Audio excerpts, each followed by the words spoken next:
Ahora sí, iniciar con las doctrinas fundamentales. Los que hemos visto hasta ahora, vimos que la Biblia es la verdad, ¿no? La Biblia es la verdad y vimos por qué la Biblia era la verdad, les platiqué un poquito de mí y luego vimos los atributos de Dios. Y con esto el objetivo es, ¿por qué estudiar doctrinas fundamentales? ¿Por qué iniciamos con estas dos?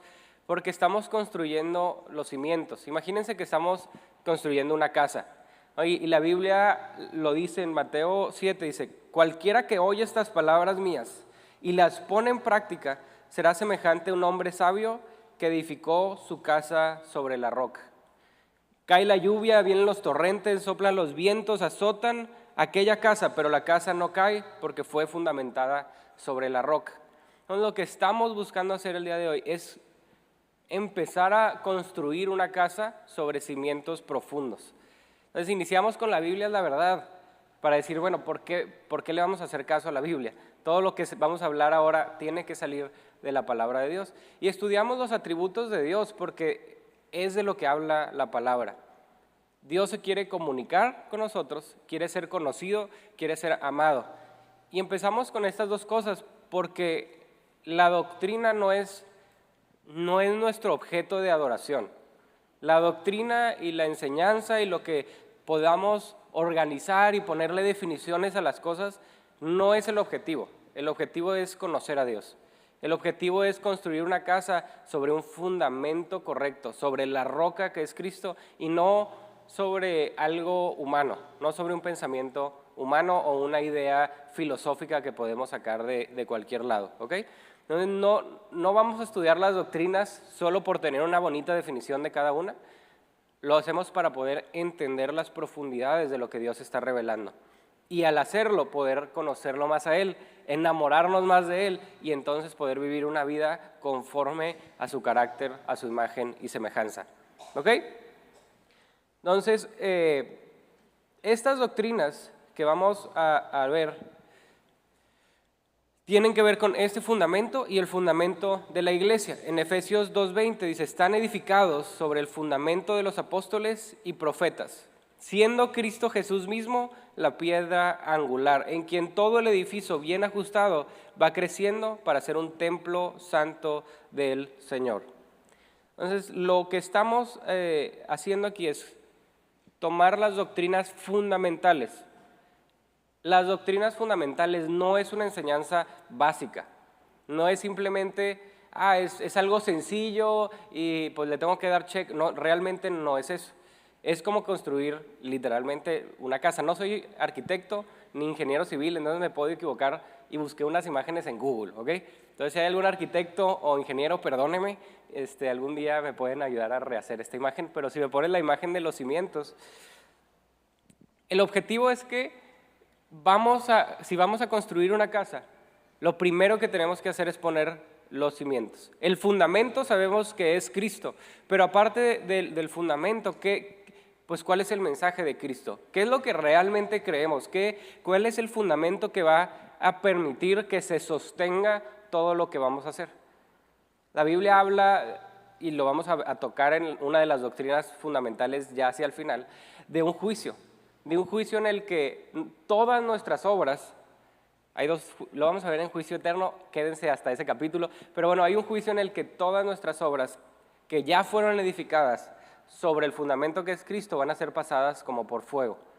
Y todas las que se sostengan, pues va a recibir una recompensa y todas las demás pues van a ser consumidas por el fuego. Es decir, nuestro trabajo no solamente es pararnos sobre el fundamento, es construir sobre el fundamento. ¿Okay? Entonces es ir profundo, por eso puse esta aquí como donde vas profundo, excavas profundo, pones los, no sé cómo se llamen, y haces los cimientos, ¿ok? ¿Para qué? Para luego construir una casa. No podemos construir obras, no podemos construir una vida, no podemos construir una manera de vivir si no construimos primero los cimientos, los fundamentos, y si no los hacemos profundos, se va a caer la casa.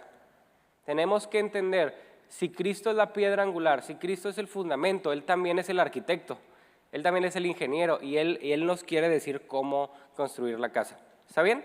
Es por eso doctrinas fundamentales. ¿Y está construida sobre qué? sobre los profetas y los apóstoles. ¿A qué se refiere con esto? Es básicamente decir, está construida sobre lo que se dijo antes de Jesús y lo que se dijo después de Jesús. Es una misma historia, es un mismo fundamento, es una misma cosa.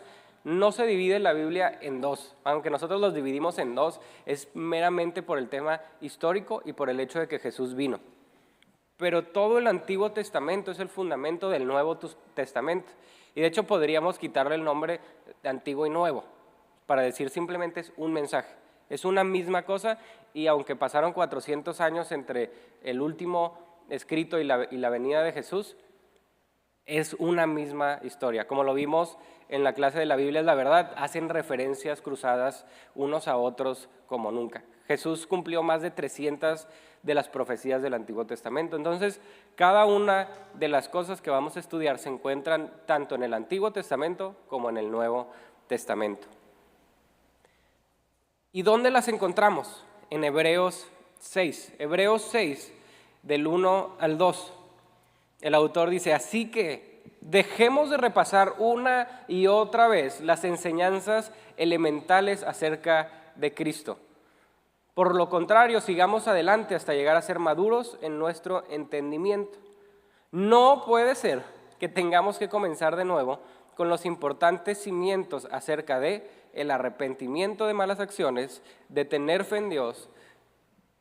Tampoco necesitan más enseñanza acerca de los bautismos, imposición de mano, resurrección de los muertos y juicio eterno.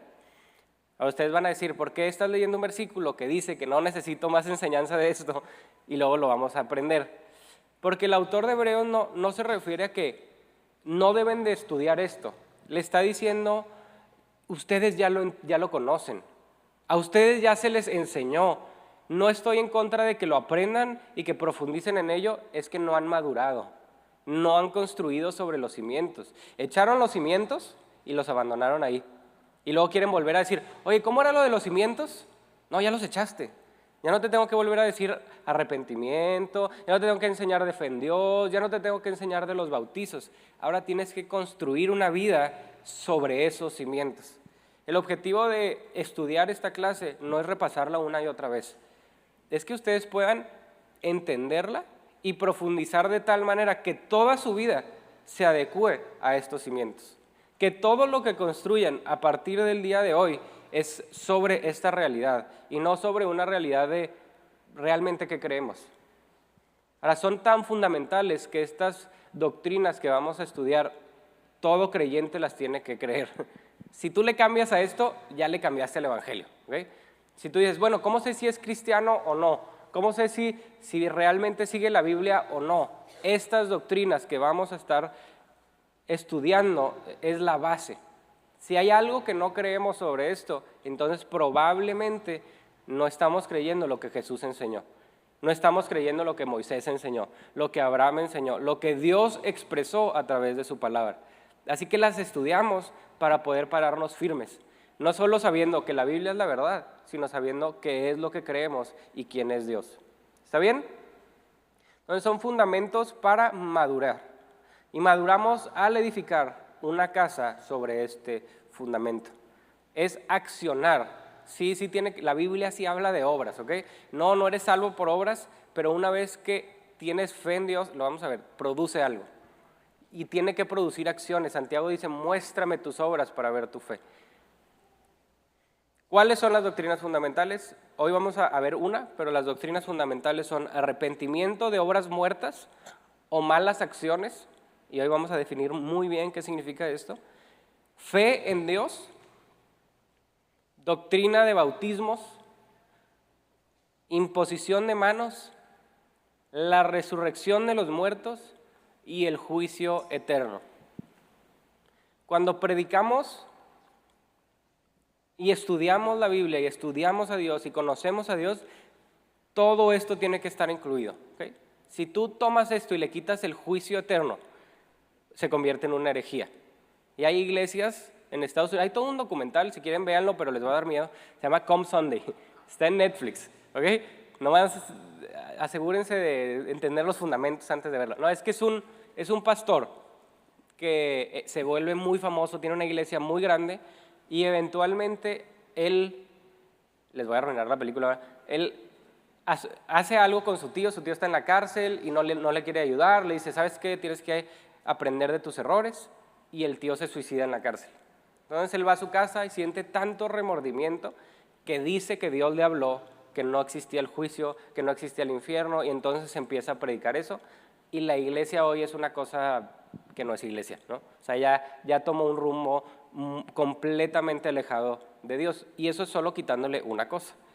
Si le quitas la resurrección de los muertos, no tiene sentido nuestra fe, porque Cristo dice que va a regresar y va a restaurar la tierra y los cielos en donde viviremos eternamente. No vamos a vivir como fantasmitas ni como ángeles desnudos con alitas, eso no es realidad. Si tú le quitas el hecho de que vamos a resucitar con cuerpos glorificados, ya no es la misma esperanza que tenemos. Y así nos podemos ir con cada uno de ellos, ¿okay? Entonces, estas doctrinas son el fundamento y nos van a ayudar a entender este caminito de la vida, de la condición humana, el nacer de nuevo, el nacimiento de nuevo, cómo se vive una vida en Cristo y cuál es nuestro destino final. En estas 6 doctrinas está el Evangelio. Ahora, si más o menos van siguiendo cómo hicimos la clase, pusimos primero la Biblia es la verdad, porque es la palabra de Dios. Y luego hablamos de quién es Dios, ¿okay? Ahí está contenido el Evangelio. En Jesús está contenido el Evangelio. Y ahora en las doctrinas está contenido el Evangelio. Se va construyendo una casa que tiene un mismo sentir. Y ahora sí, arrepentimiento de obras muertas. ¿Qué son las obras muertas? ¿A qué se refiere la Biblia cuando dice obras muertas? Y la podemos definir como toda obra inclinada a obtener el favor de Dios. Es como esta idea de presentarle obras a Dios, acciones a Dios para volverlo un deudor. Como yo ya vine el domingo, entonces tú me tienes que bendecir, ¿no? Y generalmente no sale así como con esa arrogancia de decirle a Dios, entonces, a ver, yo ya hice lo que pediste, ahora hazme esto. Pero sí sale como, si soy bueno, o sea, si vengo a la iglesia, si leo mi Biblia, si ya hice mi devocional, ¿por qué choqué en la mañana? O sea, Dios, tú no, ¿por qué eres malo conmigo? Entonces se vuelve así como, ¿por qué no me fue bien en este trabajo? Porque como si Dios fuera el deudor. Dado que yo hice y cumplí todos tu checklist de ser un buen cristiano, entonces tú me debes a mí. Y esta no es la realidad. Esa es una manera de pensar. Las obras muertas inician con una manera de pensar en la que Dios me debe a mí, en la que Él me da a mí. ¿Cómo le hago para obtener su favor? ¿Qué tengo que hacer? ¿Cómo logro que Él bendiga mi casa? ¿Cuál es la oración perfecta que tengo que hacer para que entonces suceda lo que quiero que suceda? Y buscamos este favor de Dios. Tiene que ver, les digo, con esta manera de pensar. Otra manera es cuando vemos a Dios como un cajero, ¿no? Voy a ir a la iglesia, voy a orar y le voy a pedir mi bendición, ¿no? Si pongo los números correctos y no me equivoco en el número secreto, en la clave secreta, Él va a derramar su bendición sobre mi vida. Y Dios se vuelve el deudor que está esperando que nosotros hagamos algo para darnos a cambio, ¿sí? Todo lo que hacemos conforme a esto se llaman obras muertas. Están muertas porque no producen nada, no producen vida. Y esto es de lo que nos arrepentimos. Esto es de lo que nos tenemos que arrepentir porque tiene que ver con la manera en la que pensamos de quién es Dios y cómo nos relacionamos con Dios. Y si yo no entiendo quién es Dios y cómo relacionarme con Él, mis obras van a sentirse muertas o van a ser muertas porque yo estoy esperando algo a cambio. Como Dios sentado en su trono y como yo no sé que Él quiere relacionarse conmigo, entonces, ¿qué tengo que hacer? Pues mira, voy a sacrificar, voy a ayunar este día completo y una vez que termine mi ayuno, Dios me va a bendecir. Y si no te bendice, ¿deja de ser Dios o sigue siendo tu Dios? Si no cumple lo que esperabas, ¿deja de ser tu Señor o sigue siendo tu Señor? Y esa es la manera de pensar. Este es este pequeño cambio de que Dios es Señor, haga o no haga, lo vea o no lo vea, lo sienta, es que no sentía a Dios, Él sigue siendo el Señor, Él sigue siendo Dios, Él sigue estando en el trono y sus promesas siguen siendo fieles, lo sienta o no lo sienta. Es que no sentí paz en la alabanza. Pues no es para ti, es para Él. La alabanza no es para nosotros, es para el Señor. Entonces es este pequeño cambio de pensar. Y ese es el arrepentimiento. Ahora, voy a ver aquí. ¿Y de qué es de lo que nos arrepentimos? De estas obras muertas. Pero, ¿por qué? Porque hay algo que se llama pecado. ¿Eh? Y el pecado lo hemos entendido como estas malas acciones. Ahora, el pecado eventualmente va a producir obras muertas. Pero el pecado no es en sí la obra muerta. El pecado es el momento en el que ignoramos a Dios, sus deseos, su voluntad, sus atributos, su verdad, y lo ofende porque decidimos vivir separados de Él. Entonces, el pecado es todo lo que nos aleja de Él. Las obras muertas es todo lo que busca el favor de Dios por acciones nuestras, como si Él nos debiera a nosotros. ¿Y qué es entonces el arrepentimiento? ¿Por qué tenemos que arrepentirnos?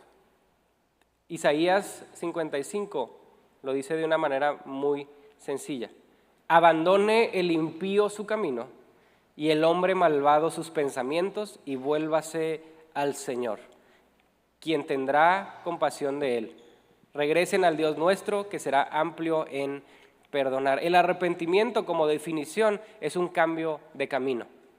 Es el momento en el que yo voy caminando hacia acá y luego de repente digo, y me arrepiento,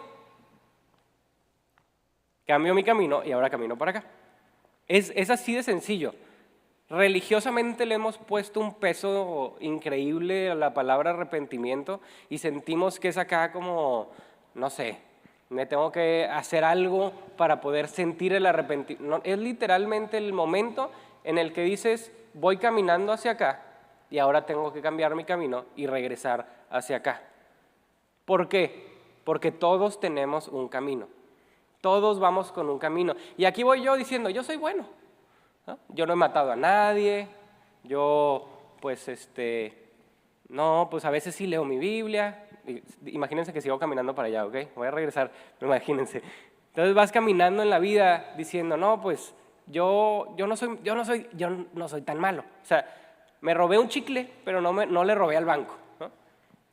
Sí estoy evadiendo impuestos, pero, o sea, todos lo hacen, ¿no? No soy malo.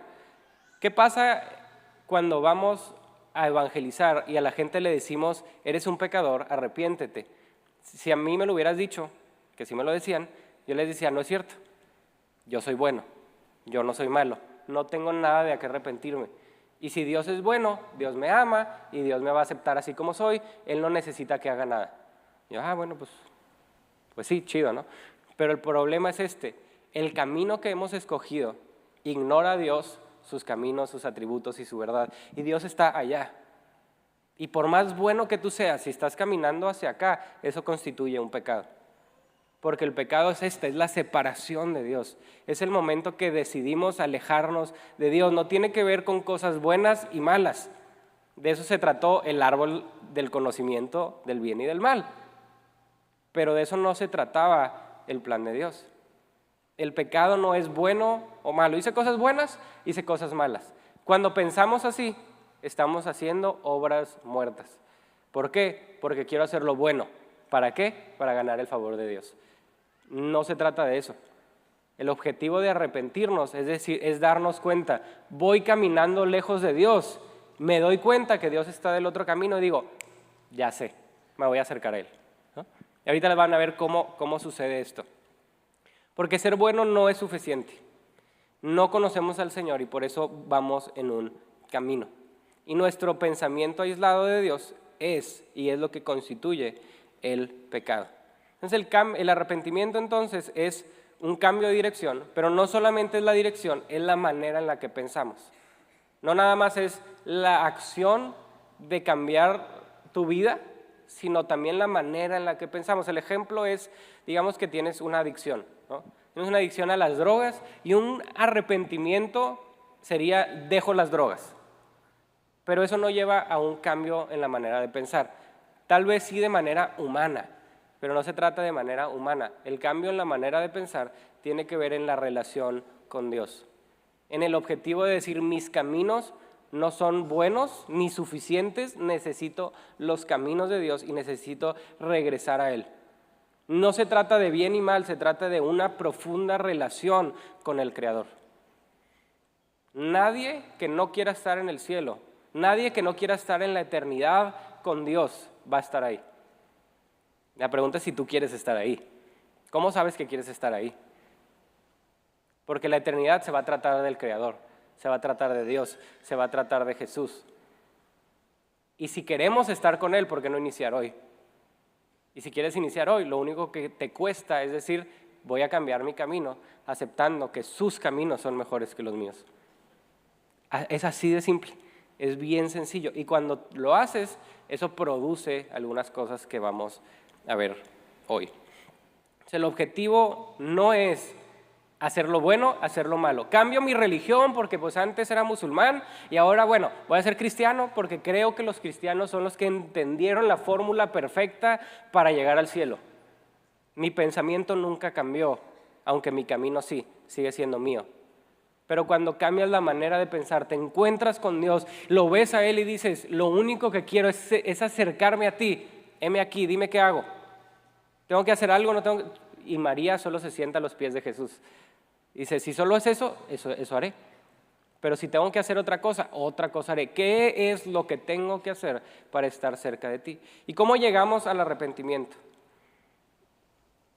Cuando nos encontramos con la palabra, dígase, la palabra es Jesús, la palabra encarnada.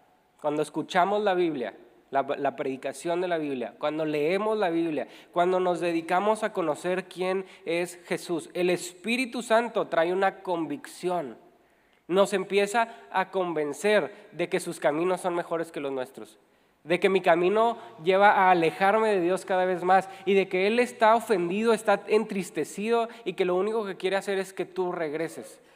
Y el Espíritu Santo te empieza a convencer de que hay algo glorioso cuando regresamos a los caminos de Dios.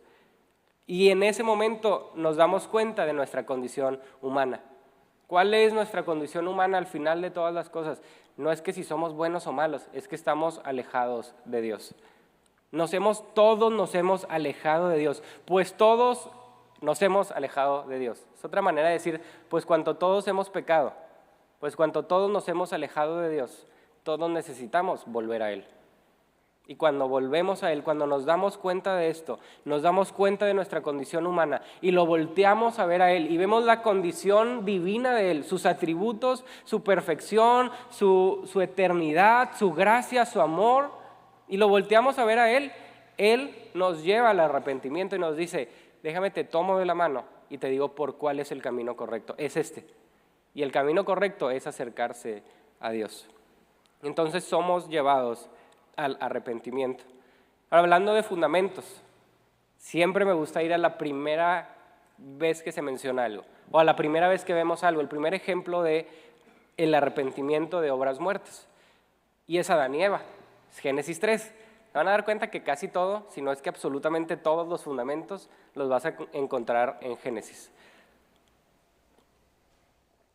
Y Adán y Eva están en el Edén, ¿no? Tienen todo, es increíble, todo está delicioso, todos los árboles son buenos, Dios lo creó, Dios está ahí, Dios se pasea con ellos y están caminando por el Edén y hay una sola cosa que no podían hacer y era tomar de solamente de un árbol, ¿ok? Imagínense que toda la tierra está llena de árboles y todo lo que hay a tu alrededor es increíblemente delicioso, ¿ok?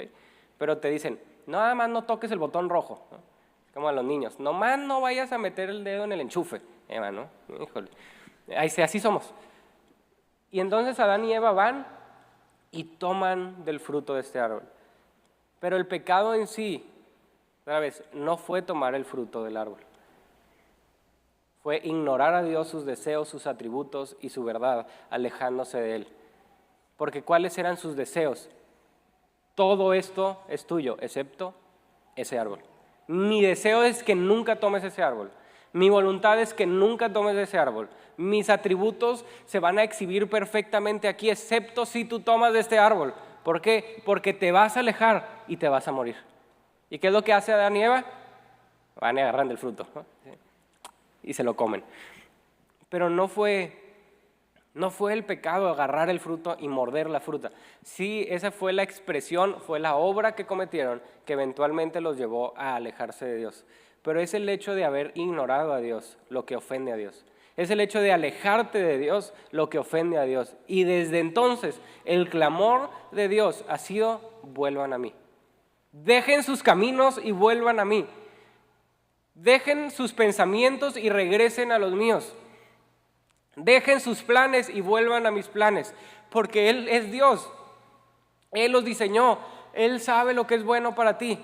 Si alguien de aquí tiene hijos, si alguna vez le ha dicho eso a sus hijos, porque soy tu mamá, ¿no? O porque soy tu papá, o porque yo sé. La verdad es que hasta que tienes hijos te das cuenta que sí es cierto, tu mamá sí sabe. Y la verdad es que sí lo hacía porque ella sabe lo que es bueno para ti. O sea, sí es real, háganle caso a sus mamás. Pero es lo mismo que pasa con Dios. Él sabe, Él lo diseñó. Él sabe por dónde vas y a dónde vas. Él sabe lo que te mata y lo que no te mata. Él conoce todas las plantas del universo y sabe que si te comes esa, es veneno. Pues nomás hazle caso. No necesitamos buscar todas las plantitas para definir cuál tiene veneno y cuál no. Si solamente nos dedicamos a escucharlo a Él, nunca te va a llevar a pastos envenenados. Siempre te lleva a pastos verdes. Entonces, desde entonces Adán y Eva, desde entonces Dios ha clamado, ha rogado a sus hijos que regresen a Él. Y esto lo dice en el Nuevo Testamento. Dice: por tanto, somos embajadores de Cristo. En Efesios dice: somos embajadores de Cristo, como si Dios rogara por medio de nosotros. En nombre de Cristo les rogamos, reconcíliense con Dios. En el nombre de Cristo les rogamos, dejen las drogas. No. En el nombre de Cristo les rogamos, dejen su manera pecaminosa. No, es reconcíliense con Dios. Lo que ofende a Dios es que nos hemos separado de Él. Y desde el momento en el que Adán y Eva lo hizo, el clamor es: vuelvan a mí. ¿Qué es lo que hace inmediatamente Dios después del pecado? Se acerca a ellos y les hace una pregunta. Ahora, si Adán y Eva, yo creo que si Adán y Eva en ese momento hubieran agarrado la onda y hubieran dicho: híjole Dios, ¿sabes qué? No sé dónde estás porque me comí el fruto y me da miedo y así como que no sé qué onda, pero la regué. No quiero que te alejes de mí. Dios, o sea, no sé qué hice, pero por favor no te enojes conmigo, o sea, lo que tú quieras. Yo estoy casi seguro que Dios hubiera completado su plan en ese momento. Y hubiera dicho: bienvenido, hijo mío, no te preocupes, déjame pago por tu pecado. Jesús hubiera tomado carne, se hubiera sacrificado, hubiera sido todo en ese momento, ¿no? Así, e inmediatamente. Pero no hicieron eso, entonces pues es un supuesto extraño. ¿Qué sí hicieron? El pecado empezó a dar fruto en ellos. Hicieron algo que también son obras muertas. Definimos obras muertas como toda obra inclinada a obtener el favor de Dios, pero quiero agregarle esto: o disminuir su ira. Al final es lo mismo, es la misma definición. ¿Cómo obtengo el favor de Dios? Es disminuyo su ira para que pueda estar con Él. Y su ira la definimos como el detestar el pecado. ¿Okay? Entonces, cuando yo me alejo de Él, cuando yo cometo el pecado, entonces quiero hacer obras para disminuir su ira sobre mí. O sea, no estuvo tan mal. Otra vez, ¿no? Robé, pero robé un chicle. No pasa nada. O sea, hay otros que han matado, ¿no? Y ellos están en la cárcel. Ellos sí se van a ir al infierno, yo no. Ellos sí. Yo quiero disminuir la ira de Dios. Entonces, ¿qué es el fruto? ¿Qué es lo que pasa con Adán y Eva? Toman de este fruto, ignorando a Dios y su voluntad, se alejan de Él y empieza a provocar algo. Lo primerito que vemos, el primer fruto del pecado, y eso es hasta la fecha, cuando tú cometes algo, un pecado, algo que ofende a Dios, lo primero que pasa es vergüenza. Entra la vergüenza, se abren sus ojos, se ven desnudos y dicen: ¡oh, qué vergüenza! Me vieron desnudo, ¿qué onda? Y entonces, ¿qué hacen? Obras muertas. Agarran unas hojas y se intentan cubrir. En vez de ir con Dios y decirle: Señor, no sabía que estaba desnudo, ¿qué se hace aquí? nunca me había pasado esto, es la primera, ¿cómo lo arreglo? ¿Qué hago? ¿Qué tengo que hacer? Es que tomé el fruto, me di cuenta, en vez de hacer eso, se tapan. El fruto número 2 es que tienen miedo. ¿Y qué hace el miedo? Se esconden. ¿De quién? De Dios. Se alejan de Dios. Tuve miedo y me escondí. ¿Dónde estás? Tuve miedo y me escondí. Y luego Dios les sigue dando oportunidades de confesar. Y les dice, pues ¿qué hiciste? La mujer que tú me diste, esa fue. Y luego Eva dice, la serpiente. La serpiente que tú hiciste, esa fue. Y empezamos a echar culpas. Los frutos del pecado, tú te vas a dar cuenta en tu vida, es vergüenza, miedo y culpas. En un sentido, tratamos de encubrir nuestro pecado. Tratamos de disminuir la ira de Dios. Pequé, pero fui a la iglesia el domingo. ¿Qué tiene? Ya fui, ¿no? O sea, fui a la iglesia el domingo, o sea, estuve orando, no estuvo tan mal, ¿no? Ya cumplí ciertas acciones y entonces Dios debe o bendecirme o no castigarme, ¿no? Disminuir su ira o darme de su favor. Pero ¿qué es lo que hace Dios? ¿Qué es lo que hace Dios cuando se encuentra con nuestra condición humana de pecadores? Con nuestra condición humana que quiere provocar obras muertas. Él presenta su plan. Lo que hace en Génesis, y los invito a que lean Génesis, por eso no se los puse, léanlo. Vayan a su casa y lean Génesis. Lo primero que hace Dios es decirles, este es mi plan. Este soy yo. Tú me tienes miedo porque no me conoces. Te alejaste de mí porque no sabes cómo voy a reaccionar. Y Dios les recuerda quién es. Les presenta sus deseos, les presenta su voluntad, les presenta sus atributos y les presenta su verdad. ¿Cómo lo hace? ¿Cómo hace esto? Les empieza a decir, por tanto tú tomaste del árbol, va a pasar esto, A, B, C, D, bla, bla, bla. Pero dentro de todo esto hay un versículo en Génesis 3:15 que les dice, pero de la mujer, de ti mujer, saldrá una semilla, vendrá aquel que va a aplastar a la serpiente y los va a hacer regresar a la tierra. Esa semilla es Jesús y ese momento es conocido teológicamente como el protoevangelio. Es la primera vez que Dios exhibe su plan y sus atributos para regresarlos a Él. Desde entonces su clamor es, vuelvan a mí. Y les voy a decir cómo va a funcionar. La mujer dará vida. Y al dar vida, ese que vendrá de ella, vendrá, aplastará a la serpiente y regresaremos todos a Dios. Dios exhibe el evangelio y cuando somos confrontados con el evangelio tenemos una decisión. Nos arrepentimos de nuestras obras muertas y vamos a Dios y decimos, creo en ti, creo en tus planes, en tus deseos, en tu voluntad, ¿qué tengo que hacer? ¿Qué sigue?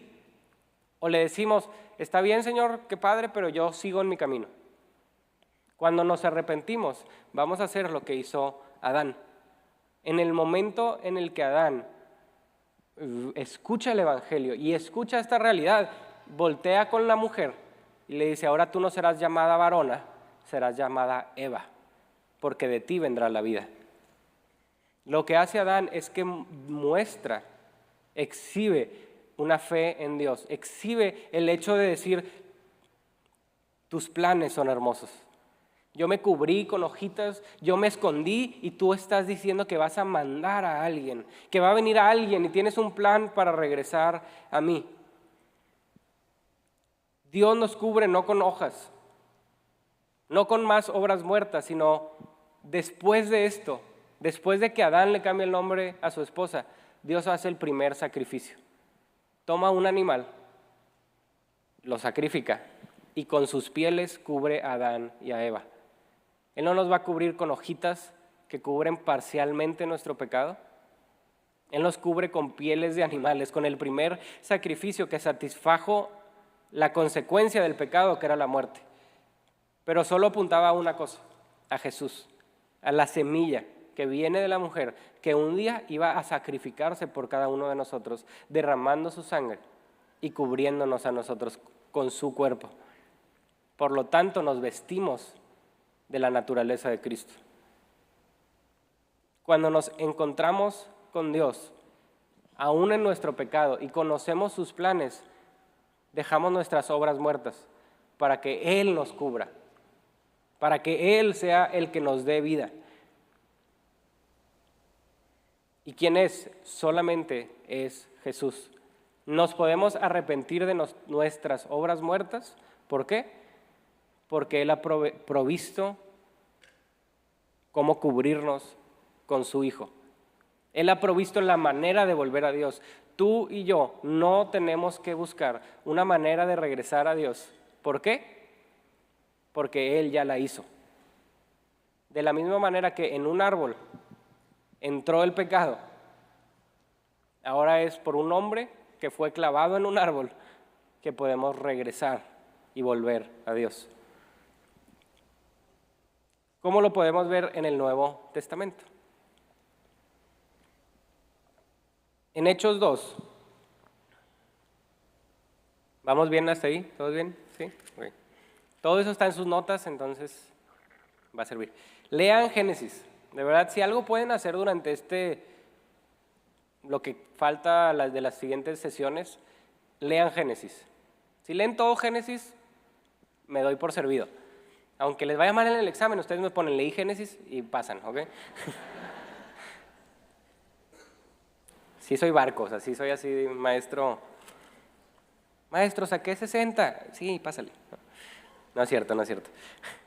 Entonces, en Hechos, vemos en Hechos 2 cómo están esperando la venida del Espíritu Santo. Los apóstoles, Jesús ya había muerto, lo que Dios había profetizado desde Génesis 3:15, por fin había sucedido. La semilla vino de la mujer. La única manera en la que se cumpliera esa profecía era que no hubiera un hombre involucrado. Y Jesús vino de una virgen.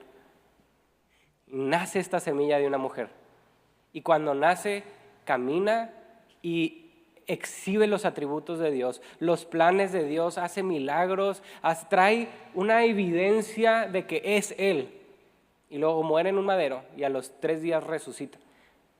Después de resucitar va con sus apóstoles y les dice, déjenme les explico todo lo que ha de suceder, les explica a todos, asciende al cielo en donde el día de hoy está esperando su regreso y les dice, espérense a que venga el Espíritu Santo. Viene el Espíritu Santo y Pedro empieza a predicar el Evangelio. Está en Hechos 2, capítulo 14, también lean Hechos, Génesis y Hechos, es más, lean la Biblia completa. ¿Qué podemos hacer con esto? Y empieza a hablar, dice Dios, y toma profecías del Antiguo Testamento, y dice, y este era Jesús, y empieza a predicar el Evangelio con fuerza, con valentía, y ¿qué pasa? Es que voltean, todos los que escuchan este Evangelio, voltean a ver a Pedro, y dice, las palabras de Pedro traspasaron el corazón de ellos, quienes le dijeron a él y a los demás apóstoles, hermanos, ¿qué debemos hacer? Y Pedro contestó, cada uno de ustedes debe arrepentirse de sus pecados y volver a Dios. Cuando somos encontrados por el Evangelio, ¿se acuerdan que lo vimos? La palabra de Dios es la verdad, porque es la palabra de Dios, es como ver a Jesús ante los ojos. Y Él tiene unos ojos que van a traspasar tu alma. Y cuando escuchamos el Evangelio, el Evangelio va a traspasar nuestra alma, nos va a convencer y va a provocar algo. Es un tipo de tristeza que provoca, que produce esta pregunta. ¿Y entonces qué hago? Y nuestro trabajo es poder voltear a ver a Eva y a Jesús y decir, de ti vendrá la vida. Nuestro trabajo es creerle a Dios, aun cuando no lo entendamos, y decirle, tus planes son mejores que los míos. Lo que he estado haciendo es mejor lo tuyo que lo mío. Lo que he pensado, lo que he planeado, la manera en la que he vivido, la tuya es mejor. ¿Qué tengo que entregar? ¿Qué tengo que dejar de hacer? ¿Y qué produce? Obras vivas.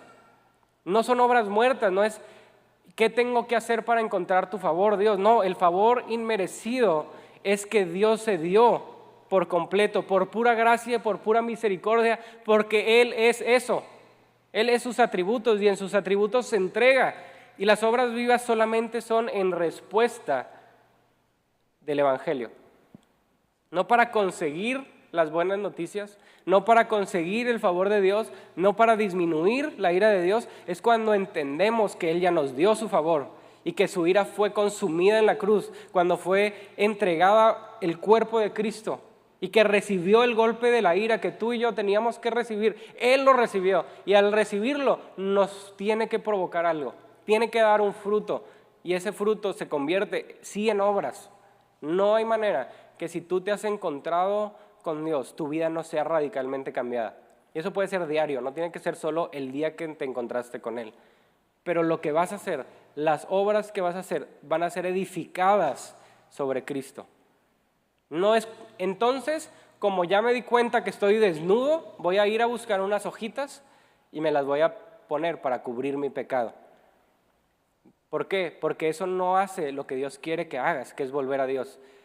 No es que cubras tu vergüenza, no es que dejes las drogas, no es que dejes de mentir, no es que dejes el fraude, no es que te dejes de enojar. Ese no es el objetivo, porque para eso hay herramientas humanas muchísimas. Cómprate cualquier libro de cualquier biblioteca de autoayuda y están bien, van a funcionar. Vas a respirar y vas a decir, wow, pude dejar las drogas, pero luego vas a regresar a algo, porque hay una raíz que no ha sido tocada por Dios y por eso tenemos que nacer de nuevo. Lo vamos a ver en la siguiente sesión, y en este nuevo nacimiento produce todo lo que tiene que producir el Evangelio. Entonces, cuando viene la palabra de Dios y atraviesa los corazones de los apóstoles, produce una tristeza, produce algo en el corazón. ¿Y cómo sé que me estoy arrepintiendo de mis obras muertas? ¿Cómo sé que realmente me estoy arrepintiendo y que no me estoy cubriendo con hojitas? ¿No? Porque pues al final el fruto se puede ver muy similar. Por eso Jesús dice que habrá gente que dice, Señor, en tu nombre hice esto, y Él va a decir, nunca te conocí. Porque podemos cubrirnos con hojas y dejar de estar desnudos, pero Dios quiere cubrirte con pieles y es muy diferente. ¿Cómo sé que estoy haciendo obras muertas o obras vivas? ¿Cómo sé que realmente me arrepentí? Porque cuando te atraviesa el corazón, el Evangelio produce una tristeza que viene de Dios, pero hay una tristeza que no viene de Dios. ¿Cuál es? Es que el pecado y las obras muertas nos van a llevar a un ciclo de vergüenza, de miedo y de culpa, y eventualmente a un remordimiento o una condenación. Todo el tiempo estoy con el remordimiento, todo el tiempo me siento mal, todo el tiempo traigo, es que no lo puedo soltar, es que eso que hice, es que eso, es que eso, es que eso, es que eso. Y el arrepentimiento es un cambio de camino. Sí, me siento muy mal, pero lo sigo haciendo. Sí, pero me sigo alejando de Dios. Hay síntomas. Cuando tú te alejas de la iglesia o te aíslas de tu familia o de tus amigos, probablemente es porque hay vergüenza, miedo, o le echaste la culpa a alguien y ya no quiere ser tu amigo, ¿no? Hay algo que hacemos. Buscamos, te dicen y lo primero que haces es, no, bueno, pero él. O sea, sí participé, pero no fui yo. Él lo provocó. Fue la serpiente que me susurró. Cuando le echamos la culpa al diablo de todo, es un síntoma.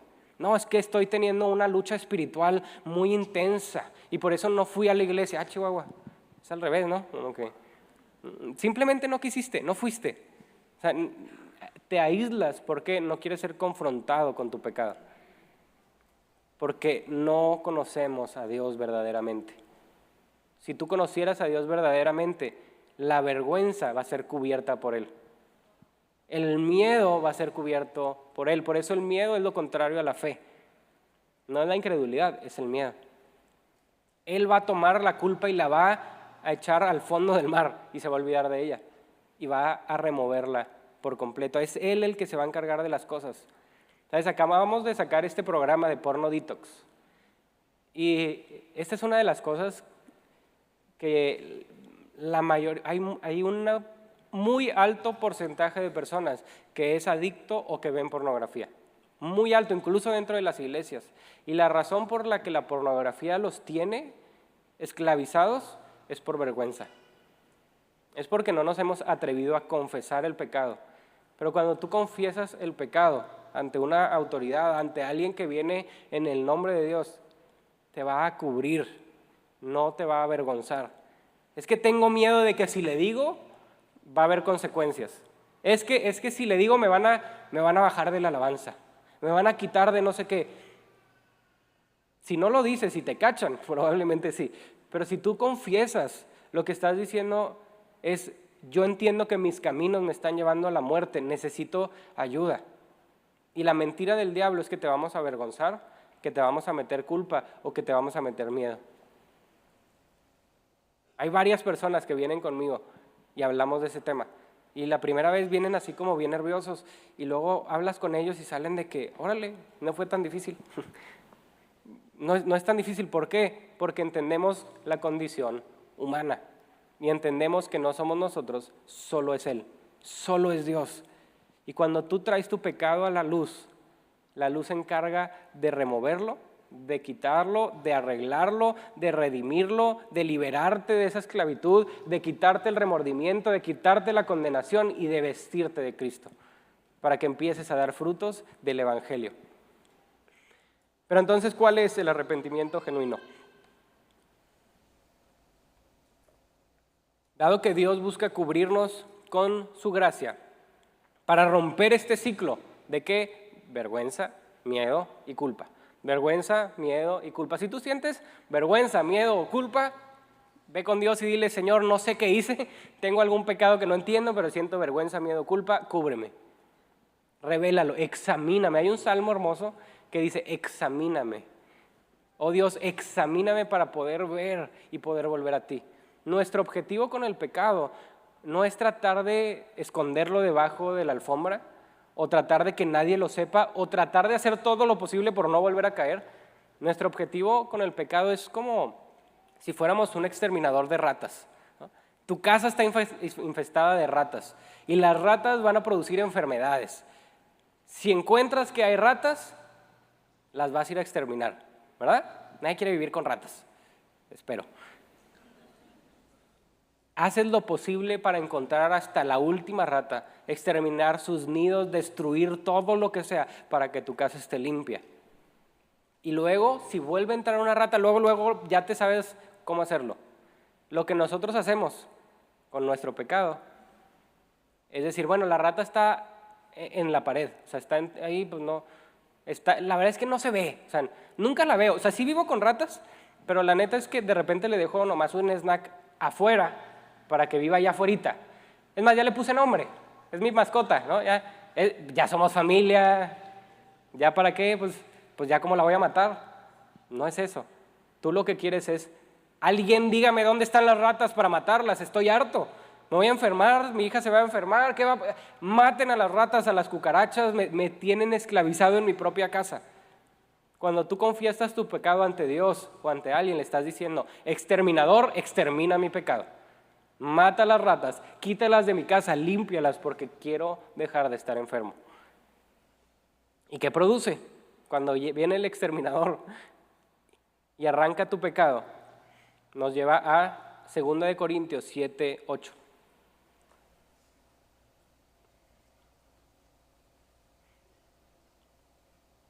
La primera creo que era otra, la voy a leer y luego regresamos a esa. Dice, las palabras de Pedro, eso ya estaba, acá. Ya, 2 Corintios 7, del 9 al 11. Ahora, me alegro, sí, es del 8, perdónenme, es que no la anoté bien en mis notas. En el 8 dice, me pesa haberles dicho todo lo que les acabo de decir porque sé que provocó una tristeza en ustedes. Y luego ya viene el 9, que es eso. Ahora, me alegro de haberla enviado. No porque les haya lastimado, sino porque el dolor hizo que se arrepintieran y cambiaran su conducta. ¿Cuál dolor? Es este dolor de haber sido atravesado con una espada en tu alma, ¿ok? No está hablando de enfermedades, no está hablando de, no, pues hice que te atropellara un camión para que aprendieras. No es eso. Es una clase de tristeza que viene cuando eres convencido del pecado.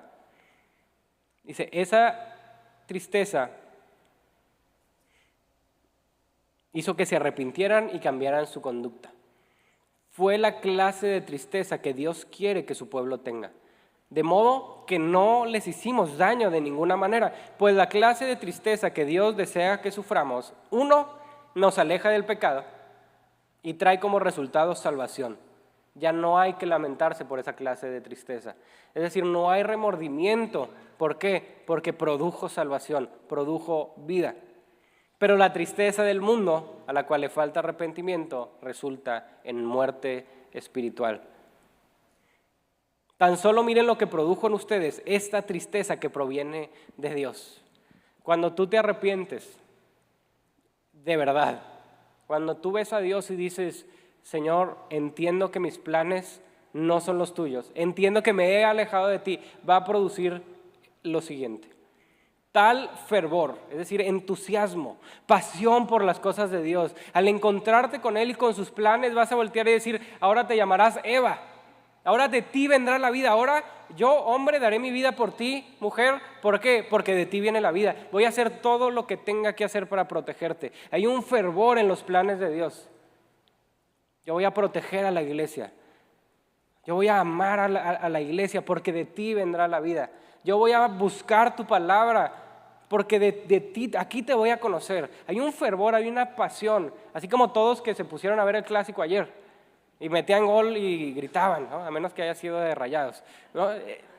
Yo no le voy a ninguno de los dos, así que no es en contra de nadie.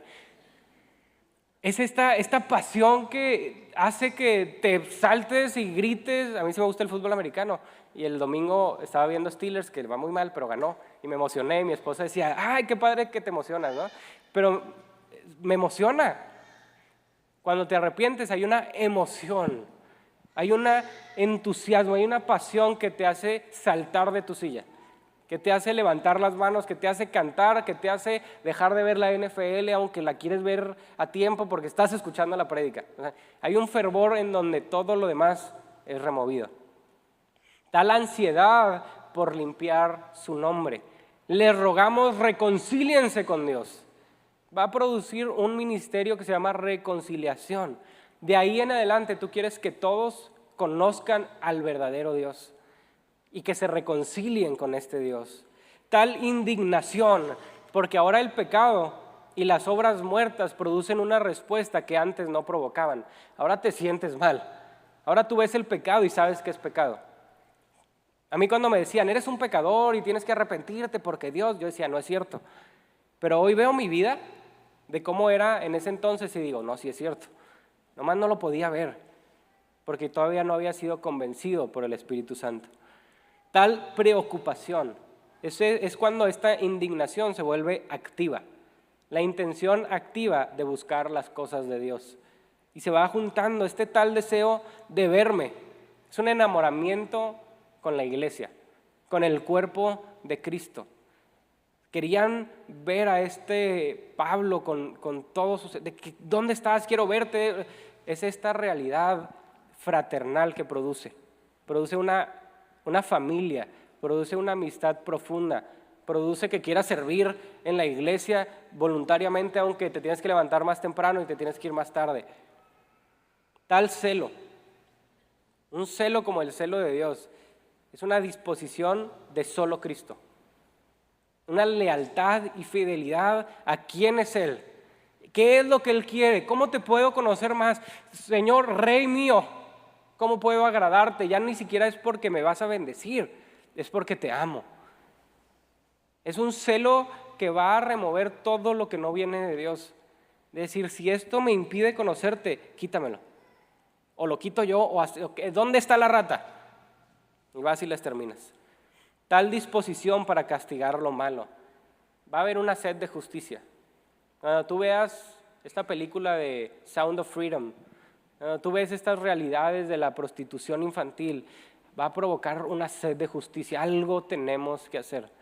Pero de la misma manera, tiene que ver con afrontar nuestras consecuencias. No nomás es para los demás. Mi pecado provocó consecuencias y lo tengo que afrontar. Zaqueo es un ejemplo increíble de esto. Zaqueo es encontrado por Jesús, se sube a un árbol y Jesús lo ve y le dice, hoy cenaré en tu casa. Va, se sienta, cena con él y Zaqueo responde arrepintiéndose. ¿Y qué dice? Dice, daré la mitad de todo lo que tengo a los pobres y si estafé a alguien le voy a regresar 4 veces más. Produce un fervor. Ok, Jesús, ¿qué quieres hacer? Una reconciliación, tiene que limpiar el nombre de Dios, porque ¿cómo voy a andar predicando en el nombre de Dios si está fea todo el pueblo? Déjame, lo reconcilio con ellos. Empieza a decir, tengo que acercarme a ti, un celo de Él, de dejar de hacer fraude en el caso de Zaqueo y de cobrar impuestos y unirse al pueblo de Dios. El arrepentimiento de obras muertas es la primera doctrina fundamental y es el paso número 1 para conocer a Dios, pero también es algo activo. No es algo que, bueno, ya me arrepentí una vez y listo, porque no hemos sido hechos perfectos aún. Un día sí recibirás un cuerpo glorificado en la resurrección de los muertos, pero el día de hoy todavía nos da vergüenza, todavía tenemos miedo, todavía echamos culpas, todavía hay algo. Todavía tenemos ratas en las casas, menos, y cada vez menos, y cada vez menos.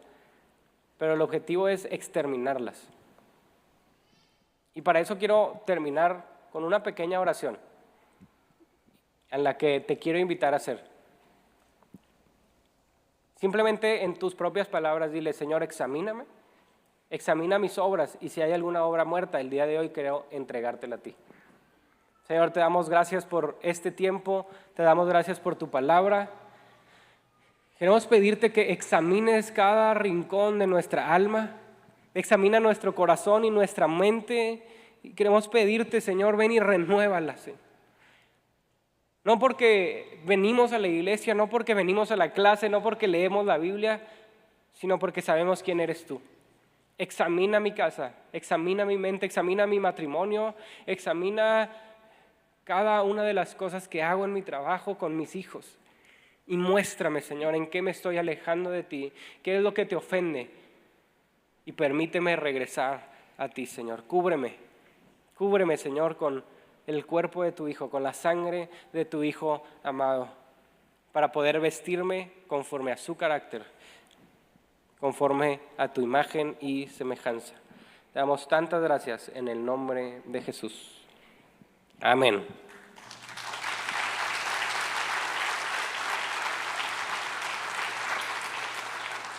En mis últimos 2 minutos quiero hacer un pequeño comercial.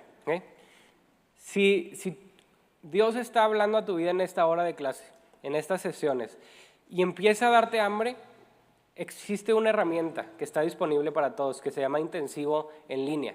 Yo sé, nos encanta la parte presencial, a mí también, ¿ok? Pero no siempre se puede. Y en el intensivo en línea hay más de 22 clases. Estamos subiendo clases cada mes.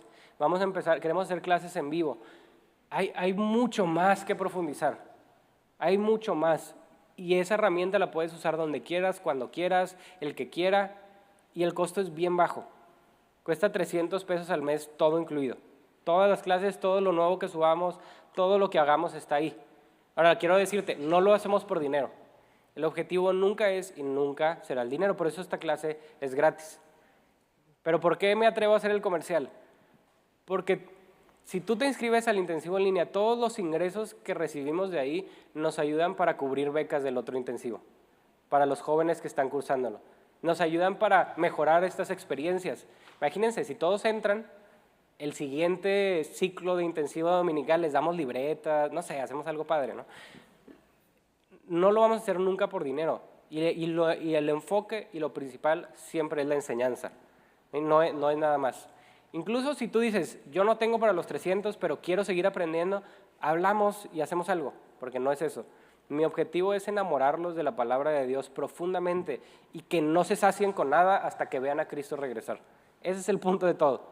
Entonces, si pueden entrar al intensivo en línea, aprovechen las clases, vean las clases, profundicen en las clases y nos ayudan también pues, a apoyar en becas a otras personas. ¿Ok? Muy bien.